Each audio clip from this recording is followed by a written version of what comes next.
I felt anxious as my wife, Victoria, of 11 years, asked me to meet her at the Tumbleweed Inn at 3 o'clock. I knew the bar would be practically deserted at that time, and whatever she had to say wouldn't involve any casual drinks or fun. I just didn't realize how right I was. The Tumbleweed Inn was where we first met 13 years ago, but now, the place feels heavy with dread. I had a bad feeling. I'd been suspecting for a while that she was cheating on me with a coworker. I feared this was the moment she'd finally confess. There had been signs, late nights at the office, where she worked as the boss's secretary. A lack of interest in, well, you know, at least with me. New, provocative clothes hanging in her closet, clothes she never wore around me. And our communication? Barely there. Meals had become silent or non-existent. More and more, it was just me and the kids, Max, 9, and Megan, 10. She'd rush in late with some half-hearted excuse and maybe a store-bought dessert for the kids. Her distance from me hurt, but the way she neglected the children really angered me. When I pulled into the nearly empty lot at the Tumbleweed Inn, I told myself to stay calm, prepared for what I was sure was coming. 2 nights ago, I'd overheard a snippet of her conversation. Yes, okay, I agree. Tuesday, yes, I'll get him. Well, it was Tuesday, it was 3 o'clock, and here I was. I sat in the car for a few moments thinking. What if she was with the a-hole? What should I do? The advice my dad had laid on me years before came to me. They had served me well more than once in my business. Do nothing, son, unless you know what to do. Say nothing. Let your antagonist figure it out. The less you say, the more he will worry. And, if he doesn't worry, then, he is vulnerable, and you can make plans to take care of things at a date and time of your choosing.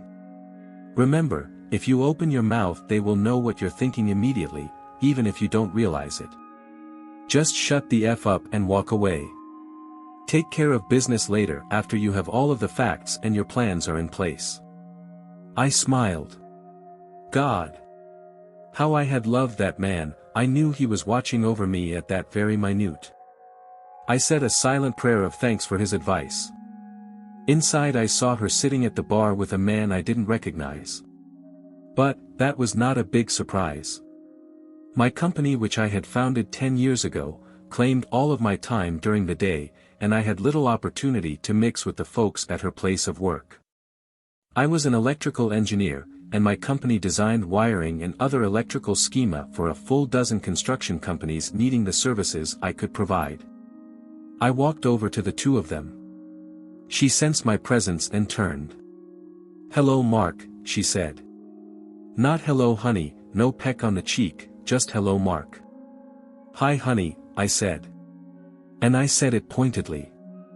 "What's up?" The man turned and faced me. "Mr. Steinbeck, or would you prefer I call you Mark? We brought you here today to let you know that your wife and I have been having it together for some time. She has made it clear that she is tired of sneaking around and having to make excuses, so I convinced her to just simply tell you. As I have said, I was halfway prepared for this, and the recorder in my jacket pocket gave me an edge. I hoped I was getting it all. I waited. I said nothing. After all, Dad was watching, and I didn't want him mad at me for being stupid. "Mark," said Victoria, waiting for me to say something, but I remained silent. She must have decided I was in shock or something, so she started talking. "Mark, it has been so hard keeping this from you. I don't want you to feel hurt. I have no intention of leaving you. It's just, well, thing with Jason here is just too much for me to give up. I hope you can understand. I just can't keep this from you any longer. You deserve to know," she said. I wasn't sure just how aware she was of how stupid her argument sounded. Victoria had not finished college, for obvious reasons, but I had never considered her actually dumb until that moment.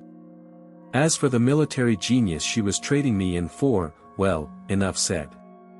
I walked to the end of the bar where the barkeep was trying not to hear what he couldn't help but hear. I ordered what was on tap. He brought it. I sipped it, saying nothing. The two of them watched me. I could see confusion